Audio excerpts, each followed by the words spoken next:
Assalamualaikum warahmatullahi wabarakatuh. Pada kesempatan kali ini, saya akan mempresentasikan terkait dengan resume jurnal yang berjudul Analisis Resiko UKM di Indonesia selama COVID-19 dengan menggunakan metode Fishbone Diagram dan Contingency Plan. Perkenalkan, nama saya Sefira Salsabila, saya berkuliah di jurusan Teknik Industri Universitas Brawijaya, dan sekarang saya semester 5 dengan dosen pengampu mata kuliah metodologi penelitian, yaitu Profesor Komariatus Soliha, dengan gelar yang tertera di slide berikut ini. Kemudian untuk outline-nya sendiri, yaitu ada pendahuluan, tinjauan pustaka, isi, metode penelitian, hasil, dan kesimpulan. Untuk latar belakang yang mendasari adanya penelitian ini, yaitu karena pada awal tahun 2020, dunia kan digemparkannya dengan merebaknya virus penyakit baru yang menular, yaitu COVID-19. Nah, oleh karena itu, pemerintah ini itu memberlakukan kebijakan pembatasan sosial berskala besar atau PSBB yang berguna untuk meminimalisir adanya penyebaran virus corona yang semakin meningkat.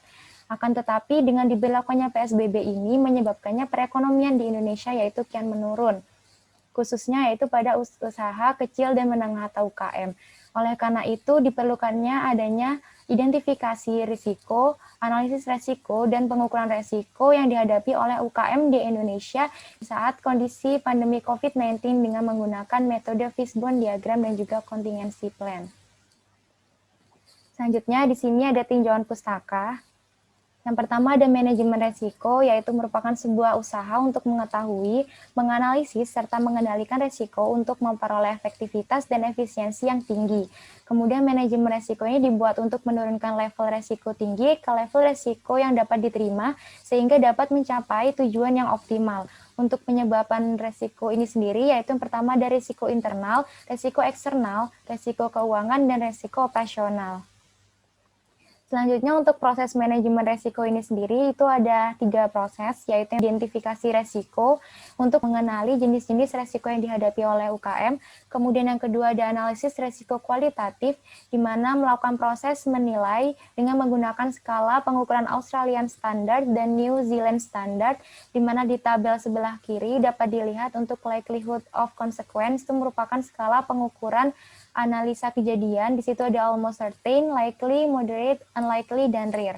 Kemudian ada potential consequence, di mana di situ merupakan skala pengukuran analisa konsekuensi, di mana di sini ada tidak signifikan, minor, moderate, major, dan severe. Kemudian untuk hubungan dari keduanya yaitu ada high risk, significant risk, dan juga low risk. Kemudian untuk tabel yang sebelah kanan yaitu merupakan peta resiko, di mana di situ untuk kriterianya ada 4. Ada yang zona merah dengan resiko sangat tinggi, zona orange dengan resiko tinggi, zona kuning dengan resiko sedang, dan zona hijau dengan resiko rendah. Kemudian di sini tertera untuk skor resiko dan keterangan tiap kriterianya. Kemudian yang ketiga ada respon resiko, di mana dilakukan pengelolaan resiko yang masuk pada level sangat tinggi, dan juga sedang. Selanjutnya untuk isi, pada penelitian ini menggunakan data sekunder, yang mana mendapatkan data mengenai rata-rata produksi, rata-rata omset dari UKM produksi makanan di Indonesia selama pandemi COVID-19. Dalam proses produksinya ini rata-rata UKM menghasilkan 2.000 hingga 3.000 produk setiap harinya, dengan rata-rata omset sekitar 100 hingga 200 juta per bulan. Nah, dengan adanya pandemi COVID-19 ini, maka produksi di UKM bidang makanan tersebut hanya 800 hingga 1.000 produk per hari. Nah, otomatis untuk rata-rata omsetnya juga menurun. Dan ada juga UKM yang sama sekali tidak produksi karena tidak ada permintaan dari pasar. Selanjutnya, untuk metode penelitian yang digunakan yaitu metode deskriptif kualitatif. Penilaian ini menggunakan data sekunder, yaitu data yang diperoleh dari sumber yang sudah ada. Untuk tahapan pengukuran resikonya sendiri, yang pertama yaitu ada identifikasi resiko, di mana mengumpulkan data dengan melakukan penyebaran kuesioner kepada 6 UKM di Indonesia di bidang makanan sebagai sampel oleh peneliti. Di sini terdapat likelihood-nya yaitu cost, schedule, production, reputation, raw material, dan supply schedule, di mana terdapat keterangan masing-masing likelihood dan juga konsekuensi masing-masing likelihood. Untuk analisis resiko kualitatifnya yaitu dengan melakukan perhitungan resiko, yaitu konsekuensi dikalikan dengan likelihood. Untuk respon resikonya dengan menggunakan metode Fishbone Diagram untuk mengetahui cause dan efek dari resiko, dan juga contingency plan untuk mencari solusi atas resiko pada UKM tersebut. Selanjutnya ada hasil. Nah, di sini yang pertama ada analisis resiko kualitatif, di mana sebelumnya dilakukan perhitungan dengan rumus konsekuensi dikalikan likelihood, agar dapat mengklasifikasikan kriteria tingkat risiko yang dibagi menjadi 4, yaitu pada zona merah, zona orange, zona kuning, dan juga zona hijau. Di mana untuk contoh perhitungannya dapat dilihat di likelihood schedule. Untuk konsekuensi dan juga likelihood-nya itu didapatkan dari hasil kuesioner. Untuk konsekuensinya itu sebesar 5 dan likelihood-nya 1, kemudian dikalikan dihasilkan skor resiko sebesar 5 yang tergolong pada klasifikasi kriteria tingkat risiko, yaitu pada zona kuning, sehingga diperlukannya mengambil suatu tindakan apabila sumber dayanya tersedia dan memungkinkan. Selanjutnya, untuk likelihood yang lain selain schedule, yaitu cost, production, reputation, raw material, dan supply schedule, dilakukan perhitungan juga dan dilakukan penentuan klasifikasi kriteria tingkat resikonya. Analisis selanjutnya yaitu hanya memfokuskan pada nilai resiko yang lebih dari 5, yaitu pada zona merah yaitu cost dan production, dan zona kuning yaitu raw material dan schedule. Nah, selain resiko tersebut, maka tidak dilakukan tindakan apapun karena masih bisa diterima.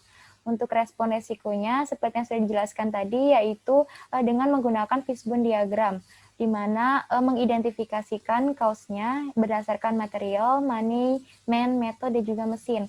Kemudian mengidentifikasikan efeknya, yaitu performansi UKM yang kian menurun. Nah, setelah membuat fishbone diagram, kemudian dilakukan analisis dengan menggunakan metode contingency plan UKM selama pandemi COVID-19 ini, yaitu di situ ada kejadian penurunan pendapatan dengan solusinya itu merencanakan ulang pendapatan, lalu ada penurunan jumlah produksi dengan solusinya melakukan strategi market pasar baru dengan memanfaatkan media sosial, kemudian ada kenaikan harga bahan baku dengan solusinya melakukan strategi resize, dan yang terakhir ada keterlambatan waktu pengiriman bahan baku dengan solusinya yaitu melakukan monitoring terhadap jumlah stok di lapangan. Untuk fungsi dari contingency plan ini sendiri itu dapat mengetahui solusi atas risiko yang terjadi. Selanjutnya di sini ada kesimpulan. Jadi UKM di Indonesia pada kondisi pandemi COVID-19 ini terdapat 6 risiko utama yang sangat mempengaruhi keberlanjutan usaha UKM. Dari semua risiko yang paling berdampak, yaitu ada risiko penurunan pendapatan, penurunan jumlah produksi, dan kenaikan harga bahan baku. Kemudian pengelolaan risiko pada kenaikan pendapatan, yaitu dengan merencanakan ulang pendapatan seperti memilah anggaran yang menjadi prioritas utama dan melakukan penyesuaian finansial saat kondisi pandemi COVID-19. Kemudian untuk risiko penurunan jumlah produksi, yaitu dengan dilakukan strategi pasar baru dengan memaksimalkan teknologi informasi seperti sosial media. Kemudian untuk kenaikan harga bahan baku bisa dikelola strategi resize dengan mengubah ukuran produk tanpa mengurangi kualitas dari produknya. Dan yang terakhir ada resiko keterlambatan pengiriman bahan baku dapat dikelola dengan monitoring secara real time terhadap ketersediaan bahan baku di lapangan.